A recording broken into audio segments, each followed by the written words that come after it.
25 പ്രഭാതമുരളി ബാബ്ദാദ മധുബൻ.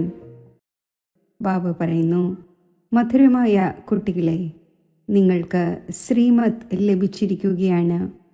ആത്മാഭിമാനിയായി ബാബയെ ഓർമ്മിക്കൂ. ഒരു കാര്യത്തിലും നിങ്ങൾ ആർഗ്യൂ ചെയ്യുവാൻ പാടില്ല.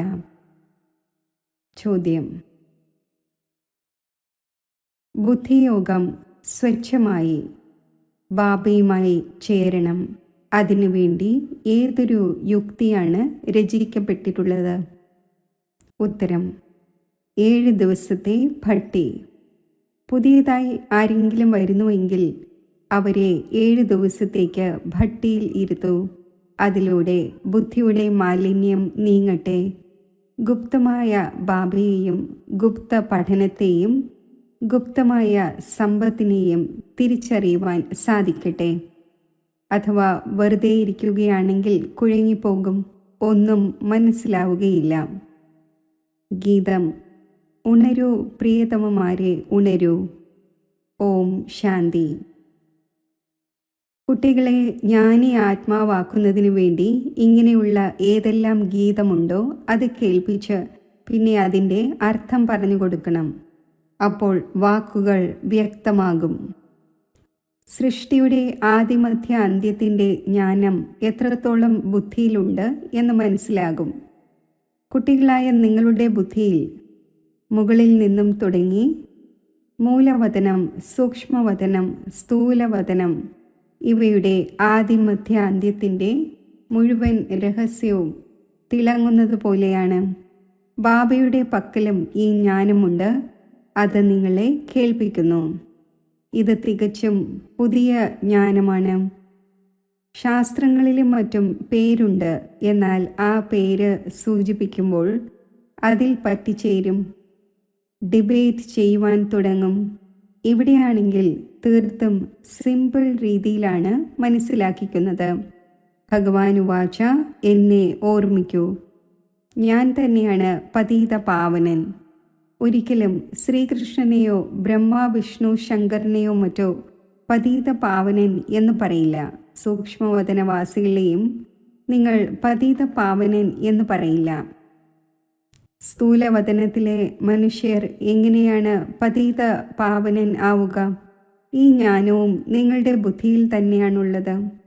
ശാസ്ത്രങ്ങളെക്കുറിച്ച് കൂടുതൽ തർക്കിക്കുന്നത് നല്ലതല്ല. വളരെയധികം വാദപ്രതിവാദങ്ങൾ ഉണ്ടാകുന്നു. അന്യോന്യം വടികൾ കൊണ്ട് അടിക്കുവാനും തുടങ്ങുന്നു. നിങ്ങൾക്കാണെങ്കിൽ വളരെ സഹജമായി മനസ്സിലാക്കിച്ചു തരുന്നു.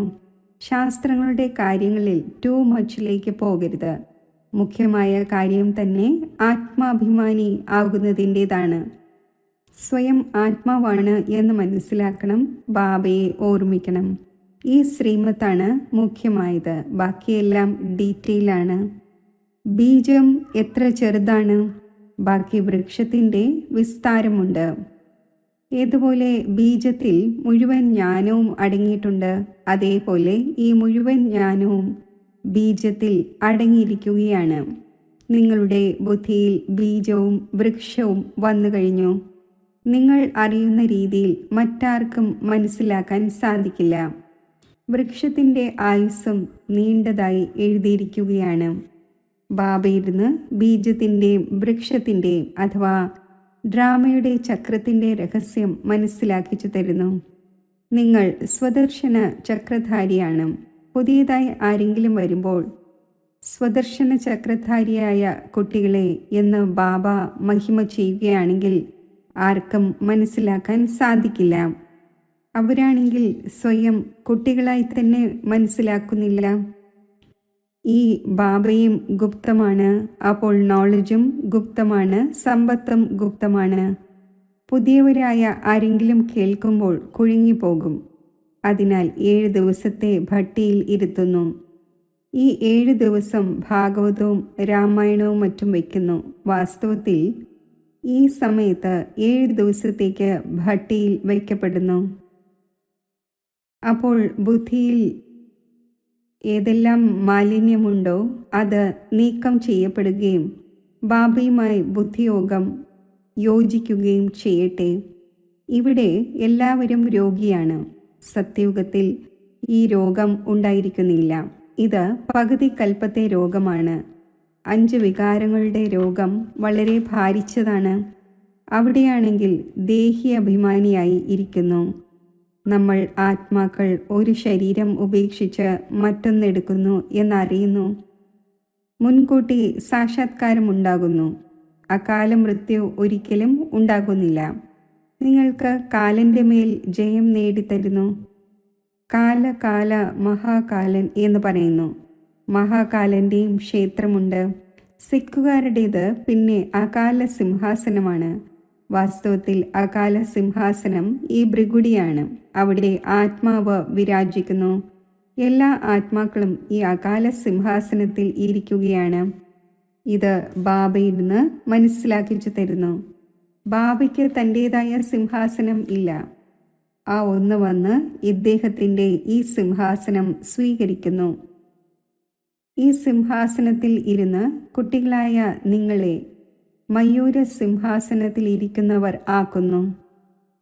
ആ മയൂര സിംഹാസനം എങ്ങനെയായിരിക്കുമെന്നും അതിൽ ലക്ഷ്മി നാരായണൻ വിരാജിക്കുന്നുണ്ടാകുന്നു എന്നും നിങ്ങൾ അറിയുന്നുണ്ട്. മയൂര സിംഹാസനം പാടപ്പെട്ടിട്ടുണ്ടല്ലോ.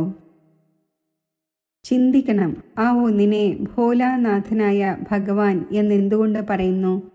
ഭോലാനാഥനായ ഭഗവാൻ എന്ന് പറയുമ്പോൾ ബുദ്ധി മുകളിലേക്ക് പോകുന്നു. സാധു സന്യാസിമാരും മറ്റും ആ ഒന്നിനെ ഓർമ്മിക്കൂ എന്ന് വിരൽ കൊണ്ട് സൂചനയും ഇങ്ങനെ നൽകുന്നുവല്ലോ. യഥാർത്ഥ രീതിയിൽ ആർക്കും അറിയുവാൻ സാധിക്കുന്നില്ല. ഇപ്പോൾ പതീത പാവനായ ബാബ മുന്നിൽ വന്ന് പറയുന്നു, എന്നെ ഓർമ്മിക്കൂ, എങ്കിൽ നിങ്ങളുടെ വികർമ്മം വിനാശമാകും. ഗ്യാരണ്ടിയാണ്.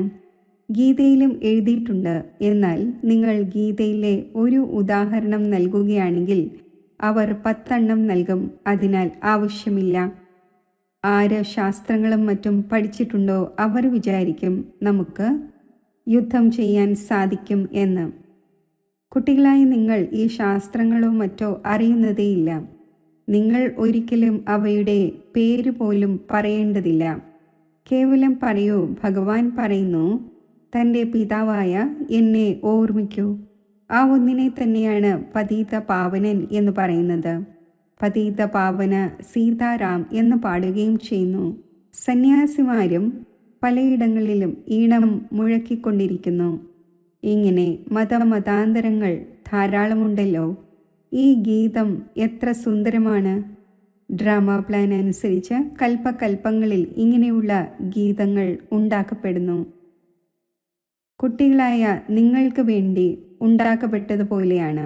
ഇങ്ങനെയുള്ള നല്ല നല്ല ഗീതങ്ങളുണ്ട്. നയനഹീനർക്ക് വഴി കാണിച്ചു കൊടുക്കൂ പ്രഭു എന്നതുപോലെ. പ്രഭു എന്ന് ശ്രീകൃഷ്ണനെ അല്ല പറയുന്നത്. പ്രഭു അഥവാ ഈശ്വരൻ എന്ന് നിരാകാരനെ തന്നെയാണ് പറയുന്നത്.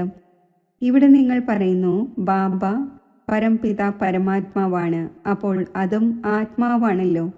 ഭക്തിമാർഗത്തിൽ വളരെയധികം ടൂ മച്ചിലേക്ക് പോകുന്നു. ഇവിടെയാണെങ്കിൽ തീർത്തും സിമ്പിളായ കാര്യമാണ്. അൽഫും ബേയും. അൽഫ് അള്ളാഹു, ബേ ചക്രവർത്തി പദം. ഇത്രയും സിമ്പിൾ കാര്യമാണ്. ബാബയെ ഓർമ്മിക്കൂ, എങ്കിൽ നിങ്ങൾ സ്വർഗത്തിൻ്റെ അധികാരിയാകും. തീർച്ചയായും ഈ ലക്ഷ്മി നാരായണൻ സ്വർഗത്തിൻ്റെ അധികാരിയും സമ്പൂർണ്ണ നിർവികാരിയുമായിരുന്നു. ബാബയെ ഓർമ്മിക്കുന്നതിലൂടെ തന്നെയാണ് നിങ്ങൾ ഇങ്ങനെ സമ്പൂർണ്ണമാകുന്നത്. ആര് എത്രത്തോളം ഓർമ്മിക്കുന്നോ, സർവീസ് ചെയ്യുന്നുവോ, അത്രയും അവർ ഉയർന്ന പദവി നേടുന്നു. അത് മനസ്സിലാവുകയും ചെയ്യുന്നു. സ്കൂളിലെ സ്റ്റുഡൻറ്റ് നമ്മൾ കുറച്ചേ പഠിക്കുന്നുള്ളൂ എന്ന് മനസ്സിലാക്കാറില്ലേ? ആരാണോ പൂർണ്ണ അറ്റൻഷൻ നൽകാത്തത് അപ്പോൾ പിന്നിലിരിക്കുന്നു. അപ്പോൾ തീർച്ചയായും ഫെയിലായി പോകും. സ്വയം തന്നെ റിഫ്രഷ് ആക്കുന്നതിന് വേണ്ടി ജ്ഞാനത്തിൻ്റെ ഏതെല്ലാം നല്ല നല്ല ഗീതങ്ങൾ ഉണ്ടാക്കപ്പെട്ടിട്ടുണ്ടോ അവ കേൾക്കണം. ഇങ്ങനെയുള്ള ഗീതങ്ങൾ തൻ്റെ വീട്ടിൽ വയ്ക്കേണ്ടതാണ്. ആർക്കെങ്കിലും ഇതിനെക്കുറിച്ച് മനസ്സിലാക്കിക്കാനും സാധിക്കും. എങ്ങനെയാണ് മായയുടെ നിഴൽ വീണ്ടും പതിക്കുന്നത്? ശാസ്ത്രങ്ങളിൽ കൽപ്പത്തിൻ്റെ ആയുസ് 5000 വർഷമാണ് എന്ന കാര്യങ്ങളില്ല. ബ്രഹ്മാവിൻ്റെ പകലും ബ്രഹ്മാവിൻ്റെ രാത്രിയും പകുതി പകുതിയാണ്. ഈ ഗീതവും ആരോ ഉണ്ടാക്കിച്ചതാണ്. ബാബ ബുദ്ധിമാന്മാരുടെയും ബുദ്ധിയാണ്. അപ്പോൾ ഒരാളുടെ ബുദ്ധിയിൽ വന്നു ആ ആൾ ഇരുന്ന് ഉണ്ടാക്കിയിരിക്കുകയാണ്. ഈ ഗീതങ്ങളും മറ്റും ഈ ഗീതങ്ങളിലൂടെയും നിങ്ങളുടെ അടുത്തുള്ള എത്ര പേർ ധ്യാനത്തിൽ പോകുമായിരുന്നു? ഈ ജ്ഞാനത്തിൻ്റെ ഗീതങ്ങൾ പാടുന്നവരും നിങ്ങളുടെ അടുക്കൽ വരുന്ന ഒരു ദിവസം വന്നു ചേരും. ബാബയുടെ മഹിമയിൽ മനസ്സലിയിക്കും വിധത്തിലുള്ള ഗീതം പാടും. ഇങ്ങനെയുള്ളവർ വരും. ഈണത്തെയും ആശ്രയിച്ചിരിക്കുന്നു. പാട്ട് പാടുന്ന വിദ്യയ്ക്കും വളരെയധികം പേരുണ്ട്. ഇപ്പോൾ അങ്ങനെയുള്ള ആരുമില്ല. എത്ര മധുരം, എത്ര പ്രിയങ്കരം എന്ന ഒരു ഗീതം കേവലം ഉണ്ടാക്കിയിരുന്നു. ബാബ വളരെയധികം മധുരവും വളരെയധികം പ്രിയങ്കരവുമാണ്. അതിനാലാണ് എല്ലാവരും ആ ഒന്നിനെ ഓർമ്മിക്കുന്നത്. ദേവതമാർ ആ ഒന്നിനെ ഓർമ്മിക്കുന്നു എന്നല്ല. ചിത്രങ്ങളിൽ രാമൻ്റെ മുന്നിലും ശിവനെ കാണിച്ചിരിക്കുന്നു. രാമൻ പൂജ ചെയ്തുകൊണ്ടിരിക്കുന്നു. ഇത് റോങ് ആണ്. ദേവതമാർ ആരെയും ഓർമ്മിക്കുന്നില്ല. ഓർമ്മിക്കുന്നത് മനുഷ്യരാണ്. നിങ്ങളും ഇപ്പോൾ മനുഷ്യരാണ്. പിന്നീട് ദേവതയാകും. ദേവതയും മനുഷ്യനും തമ്മിൽ രാപ്പകലിൻ്റെ വ്യത്യാസമുണ്ട്. അതേ ദേവതമാർ പിന്നെ മനുഷ്യരാകും. ഇങ്ങനെ ചക്രം തിരിഞ്ഞുകൊണ്ടിരിക്കുന്നു. ആർക്കും അറിയില്ല. നിങ്ങൾക്ക് ഇപ്പോൾ മനസ്സിലായി, നമ്മൾ സത്യസത്യമായ ദേവതയാകുന്നു. ഇപ്പോൾ നമ്മൾ ബ്രാഹ്മണരാണ്. പുതിയ ലോകത്തിൽ ദേവത എന്ന് വിളിക്കപ്പെടും. ഇപ്പോൾ നിങ്ങൾ അത്ഭുതപ്പെടുന്നു. ഈ ബ്രഹ്മാവ് സ്വയം ഈ ജന്മത്തിൽ ആദ്യം പൂജാരിയായിരുന്നു. ശ്രീനാരായണൻ്റെ മഹിമ പാടിയിരുന്നു. നാരായണനോട് വളരെ സ്നേഹമുണ്ടായിരുന്നു. ഇപ്പോൾ അത്ഭുതം തോന്നുന്നു. ഞാൻ അതായിക്കൊണ്ടിരിക്കുകയാണ്. അപ്പോൾ എത്ര സന്തോഷത്തിൻ്റെ രസം കയറേണ്ടതാണ്. നിങ്ങൾ അൺനോൺ വാരിയേഴ്സാണ്. Non violence. യഥാർത്ഥത്തിൽ നിങ്ങൾ ഡബിൾ അഹിംസകരാണ്. കാമകഠാരയുമില്ല, ആ യുദ്ധവുമില്ല. കാമം വേറെയാണ്, ക്രോധം വേറെ കാര്യമാണ്. നിങ്ങൾ ഡബിൾ അഹിംസകരാണ്. നോൺ വയലൻസ് സേന. സേന എന്ന വാക്ക് കാരണം അവർ പിന്നെ സൈന്യത്തെ നിർത്തിയിരിക്കുകയാണ്. മഹാഭാരത യുദ്ധത്തിൽ മെയിൽസിൻ്റെ പേര് കാണിച്ചിരിക്കുന്നു, ഫീമെയിൽസ് ഇല്ല. വാസ്തവത്തിൽ നിങ്ങൾ ശിവശക്തികളാണ്. മെജോറിറ്റി നിങ്ങളുടേതായത് കാരണം ശിവശക്തി സേന എന്ന് പറയുന്നു. ഈ കാര്യങ്ങൾ ബാബ തന്നെയാണ് ഇരുന്ന് മനസ്സിലാക്കിച്ചു തരുന്നത്. ഇപ്പോൾ കുട്ടികളായി നിങ്ങൾ നവയുഗത്തെ ഓർമ്മിക്കുന്നു. ലോകത്തിൽ ആർക്കും തന്നെ നവയുഗത്തെക്കുറിച്ച് അറിയില്ല. അവർ കരുതുന്നു നവയുഗം 40,000 വർഷങ്ങൾക്ക് ശേഷം വരും എന്ന്. സത്യയുഗമാണ് നവയുഗം. ഇത് വളരെ ക്ലിയറാണ്. ബാബ നിർദ്ദേശം നൽകുന്നു. ഇങ്ങനെയുള്ള നല്ല ഗീതം കേട്ടാലും റിഫ്രഷ് ആകും. ആർക്കെങ്കിലും മനസ്സിലാക്കിച്ചു കൊടുക്കുകയും ചെയ്യും. ഇതെല്ലാം യുക്തികളാണ്. ഇതിൻ്റെ അർത്ഥവും കേവലം നിങ്ങൾക്ക് തന്നെയാണ് മനസ്സിലാക്കാൻ സാധിക്കുന്നത്. വളരെ നല്ല നല്ല ഗീതങ്ങളുണ്ട് സ്വയം തന്നെ റിഫ്രഷ് ആക്കുന്നതിന് വേണ്ടി. ഈ ഗീതം വളരെയധികം സഹായിക്കുന്നു. അർത്ഥവും കണ്ടെത്തണം. അപ്പോൾ വായും തുറക്കും. പറഞ്ഞു കൊടുക്കുവാനും സാധിക്കും. സന്തോഷവും ഉണ്ടാകും. പിന്നെ ആർക്കാണോ കൂടുതൽ ധാരണ ചെയ്യാൻ സാധിക്കാത്തത് അവർക്ക് വേണ്ടി ബാബ പറയുന്നു, വീട്ടിലിരിക്കുമ്പോഴും ബാബയെ ഓർമ്മിച്ചു കൊണ്ടിരിക്കൂ.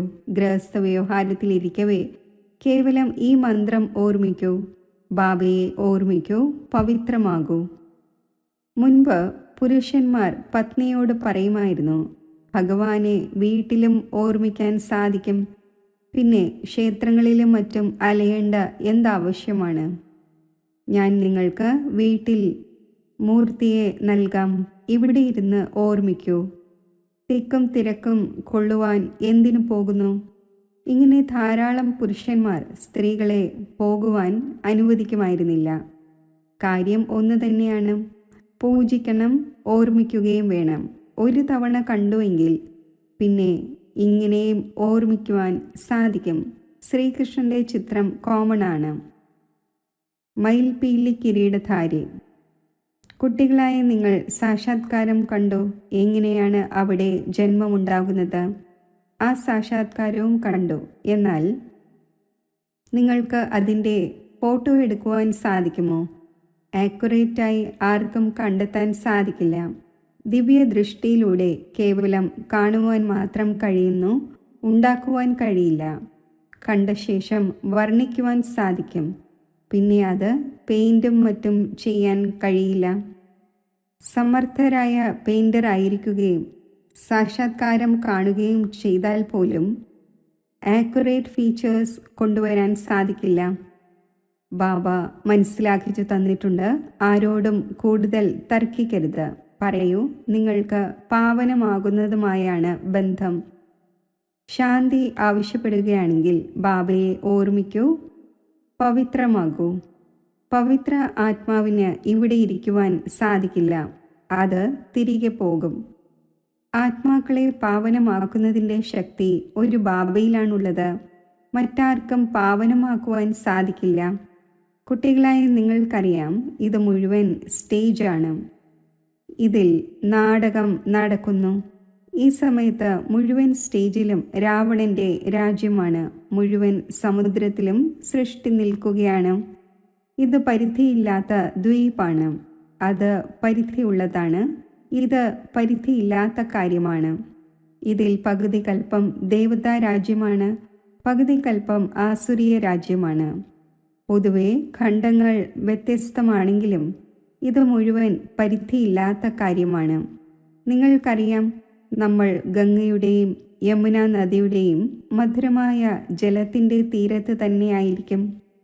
സമുദ്രത്തിലും മറ്റും പോകേണ്ട ആവശ്യമേയില്ല. ഈ ദ്വാരക എന്ന് പറയുന്നത് ഏതെങ്കിലും സമുദ്രത്തിൻ്റെ മധ്യത്തിലൊന്നുമായിരിക്കില്ല. ദ്വാരക മറ്റേതെങ്കിലും വസ്തുവല്ല. കുട്ടികളായ നിങ്ങൾ എല്ലാ സാക്ഷാത്കാരവും കണ്ടിട്ടുണ്ട്. തുടക്കത്തിൽ ഈ സന്ദേശയും ഗുൽസാറും വളരെയധികം സാക്ഷാത്കാരം കാണുമായിരുന്നു. ഇവർ വലിയ പാർട്ട് അഭിനയിച്ചു. കാരണം ഭട്ടിയിൽ കുട്ടികളെ രസിപ്പിക്കണമായിരുന്നു. അപ്പോൾ സാക്ഷാത്കാരത്തിലൂടെ വളരെയധികം രസിപ്പിച്ചു. ബാബ പറയുന്നു, പിന്നെ അവസാനവും വളരെയധികം രസിപ്പിക്കും. ആ പാർട്ട് പിന്നെ മറ്റൊന്നാണ്. നമ്മൾ എന്ത് കണ്ടുവോ അത് നിങ്ങൾ കണ്ടിട്ടില്ല എന്ന ഗീതവും ഉണ്ടല്ലോ. നിങ്ങൾ വേഗം വേഗം സാക്ഷാത്കാരം കണ്ടുകൊണ്ടിരിക്കും. പരീക്ഷയുടെ ദിവസം സമീപമാകുമ്പോൾ അറിയാൻ കഴിയും നമ്മൾ എത്ര മാർക്കോടെ പാസ്സാകും എന്ന്. നിങ്ങളുടെയും പഠനമാണ് ഇത്. ഇപ്പോൾ നിങ്ങൾ നോളജ് ഫുള്ളായി ഇരിക്കുന്നത് പോലെയാണ്. എല്ലാവരും ഫുള്ളാകുന്നില്ല. സ്കൂളിൽ എല്ലായ്പ്പോഴും നമ്പർ വൈസ് ആയിരിക്കും. ഇതും നോളജാണ്.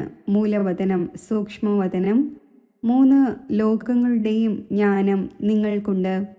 ഈ സൃഷ്ടിയുടെ ചക്രത്തെ നിങ്ങൾ അറിയുന്നു. ഇത് തിരിഞ്ഞുകൊണ്ടേയിരിക്കുന്നു. ബാബ പറയുന്നു, നിങ്ങൾക്ക് ഏതൊരു നോളജ് നൽകിയോ ഇത് മറ്റാർക്കും മനസ്സിലാക്കിക്കാൻ സാധിക്കില്ല. നിങ്ങളിൽ പരിധിയില്ലാത്ത ദശയാണ്. ചിലരിൽ ബൃഹസ്പതിയുടെ ദശ, ചിലരിൽ രാഹുവിൻ്റെ ദശയാണ്. അപ്പോൾ പോയി ചണ്ടാളനും മറ്റും ആകും. ഇത് പരിധിയില്ലാത്ത ദശയാണ്. മറ്റത് പരിധിയുള്ള ദശയാണ്. പരിധിയില്ലാത്ത ബാബ പരിധിയില്ലാത്ത കാര്യങ്ങൾ കേൾപ്പിക്കുന്നു. പരിധിയില്ലാത്ത സമ്പത്ത് നൽകുന്നു. കുട്ടികളായി നിങ്ങൾക്ക് എത്ര സന്തോഷം ഉണ്ടാകേണ്ടതാണ്. നിങ്ങൾ അനേകം തവണ ചക്രവർത്തി പദം നേടി പാഴാക്കുകയും ചെയ്തു. ഇത് തീർത്തും ഉറപ്പായ കാര്യമാണ്. Nothing new. അതിനാൽ നിങ്ങൾക്ക് സദാ ഹർഷിതമായിരിക്കാൻ സാധിക്കും. ഇല്ലെങ്കിൽ മായ ശ്വാസം മുട്ടിക്കും. നിങ്ങൾ ഏവരും ഒരു പ്രിയതമൻ്റെ പ്രിയതമമാരാണ്. എല്ലാ പ്രിയതമന്മാരും ആ ഒരു പ്രിയതമനെ തന്നെ ഓർമ്മിക്കുന്നു. ആ ഒന്ന് വന്ന് എല്ലാവർക്കും സുഖം നൽകുന്നു. പകുതി കൽപ്പം ആ ഒന്നിനെ ഓർമ്മിച്ചു. ഇപ്പോൾ ആ ഒന്നിനെ ലഭിച്ചിരിക്കുകയാണ്. അപ്പോൾ എത്ര സന്തോഷം ഉണ്ടായിരിക്കേണ്ടതാണ്. ശരി. മധുരമധുരമായ സിഖിലതെ കുട്ടികൾക്ക് മാതാവും പിതാവുമായ ബാബ്ദാദയുടെ സ്നേഹസ്മരണകൾ. Good morning. ആത്മീയ പിതാവിൻ്റെ ആത്മീയ കുട്ടികൾക്ക് നമസ്തേ. ധാരണയ്ക്കുള്ള മുഖ്യസാരം: സദാ ഹർഷിതമായിരിക്കുന്നതിനായി നത്തിങ് ന്യൂവിൻ്റെ പാഠം ഉറപ്പിക്കണം. പരിധിയില്ലാത്ത ബാബ നമുക്ക് പരിധിയില്ലാത്ത ചക്രവർത്തി പദം നൽകിക്കൊണ്ടിരിക്കുകയാണ്. ഈ സന്തോഷത്തിൽ ഇരിക്കണം. ജ്ഞാനത്തിൻ്റെ നല്ല നല്ല ഗീതങ്ങൾ കേട്ട് സ്വയം തന്നെ റിഫ്രഷ് ആക്കണം. അതിൻ്റെ അർത്ഥം കണ്ടെത്തി മറ്റുള്ളവരെ കേൾപ്പിക്കണം. വരദാനം: മായയുടെ സംബന്ധങ്ങൾക്ക് ഡൈവേഴ്സ് നൽകി ബാബയുടെ സംബന്ധവുമായി ഇടപാട് നടത്തുന്ന മായാജീത്തും മോഹജീത്തുമായി ഭവിക്കട്ടെ. ഇപ്പോൾ സ്മൃതി കൊണ്ട് പഴയ ഇടപാടുകൾ ക്യാൻസൽ ചെയ്ത് സിംഗിളാകൂ. പരസ്പരം അന്യോന്യം സഹയോഗിയായിരിക്കൂ. എന്നാൽ കമ്പാനിയൻ അല്ല. കമ്പാനിയൻ ഒരാളെ ആക്കൂ. അപ്പോൾ മായയുടെ സംബന്ധങ്ങളിൽ നിന്നും ഡൈവേഴ്സ് ആകും. മായാജീത്തും മോഹജീത്തും വിജയിയും ആയിരിക്കും. അഥവാ അല്പമെങ്കിലും ആരിലെങ്കിലും മോഹം ഉണ്ടായിരിക്കുമെങ്കിൽ തീവ്ര പുരുഷാർത്ഥിക്ക് പകരം പുരുഷാർത്ഥിയായി മാറും. അതിനാൽ എന്തായിരുന്നാലും എന്തുണ്ടായാലും സന്തോഷത്തിൽ നൃത്തമാടിക്കൊണ്ടിരിക്കൂ. മൃഗത്തിന് മരണം, വേട്ടക്കാരന് ഇര. ഇതിനെയാണ് പറയുന്നത് നഷ്ടോമോഹ. ഇങ്ങനെ നഷ്ടോമോഹ ആയിരിക്കുന്നവർ തന്നെയാണ് വിജയമാലയിലെ മുത്ത് ആകുന്നത്. സ്ലോഗൻ: സത്യതയുടെ വിശേഷതയിലൂടെ ഡയമണ്ടിൻ്റെ തിളക്കത്തെ വർദ്ധിപ്പിക്കൂ. അവ്യക്ത സൂചന: ഏകാന്തപ്രിയരാകൂ. ഏകതയും ഏകാഗ്രതയും സ്വായത്തമാക്കൂ. ബാപ്ദാദ ആഗ്രഹിക്കുന്നത് ഇതാണ്. ഓരോ കുട്ടിയും ഏകരസ ശ്രേഷ്ഠ സ്ഥിതിയുടെ ആസനധാരിയും ഏകാന്തവാസിയും അശരീരിയും ഏകത സ്ഥാപിക്കുന്നവരും ഏകനാമിയും ഇക്കോണമിയുടെ അവതാരവും ആകണം. പരസ്പരമുള്ള വിചാരങ്ങൾ മനസ്സിലാക്കി ബഹുമാനം നൽകി അന്യോന്യം സൂചന നൽകി കൊടുക്കൽ വാങ്ങൽ നടത്തി പരസ്പരം സംഘടനയുടെ ശക്തിയുടെ സ്വരൂപം പ്രത്യക്ഷമാക്കണം. കാരണം താങ്കളുടെ സംഘടനയുടെ ഏകതയുടെ ശക്തി മുഴുവൻ ബ്രാഹ്മണ പരിവാരത്തെയും സംഘടനയിലേക്ക് കൊണ്ടുവരുന്നതിന് നിമിത്തമാകും. ഓം ശാന്തി. യോഗത്തിൻ്റെ അഭ്യാസം: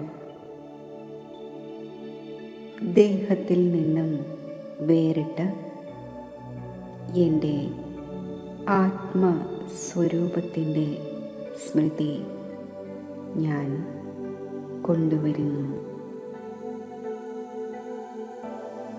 അതിസൂക്ഷ്മ പ്രകാശ ബിന്ദുവായി സട്ടിൽ പോയിന്റ് ഓഫ് ലൈറ്റ് ആയി തിളങ്ങുന്ന എൻ്റെ ആത്മസ്വരൂപത്തെ ഞാൻ ബുദ്ധി കൊണ്ട് ദർശിക്കുന്നു.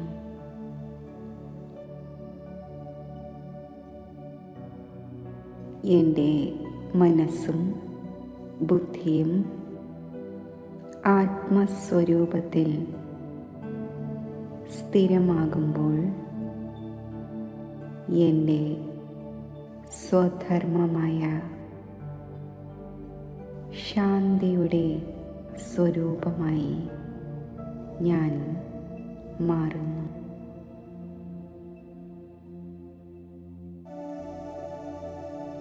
ഈ ശാന്തിയുടെ അനുഭവത്തിൽ സ്ഥിരമാകുമ്പോൾ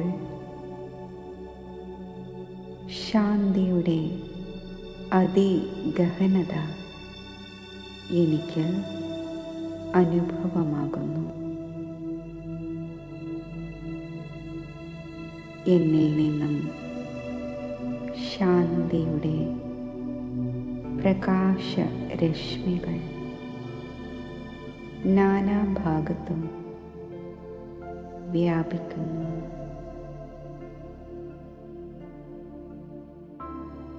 ഈ സാകാര സ്വരൂപ അവസ്ഥയിൽ നിന്നും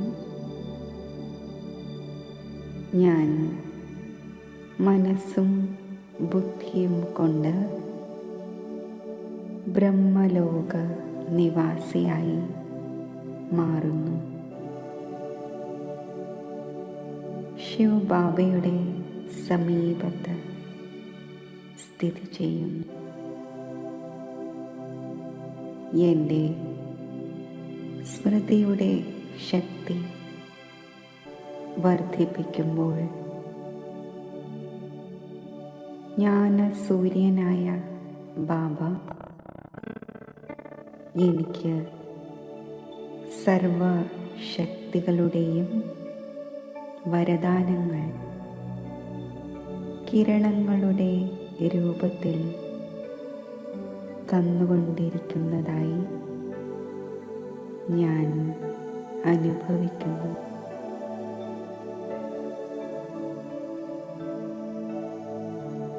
ശിവബാബയുടെ തേജോമയ രൂപത്തിൽ നിന്നും പ്രസരിക്കുന്ന ശക്തിയുടെ കിരണങ്ങൾ എന്നെ സർവശക്തി സമ്പന്നവും സർവപ്രാപ്തി സ്വരൂപവും ആക്കി മാറ്റുന്നു. ഞാൻ സ്വയം മാസ്റ്റർ സർവശക്തിവാനായി അനുഭവിക്കുന്നു.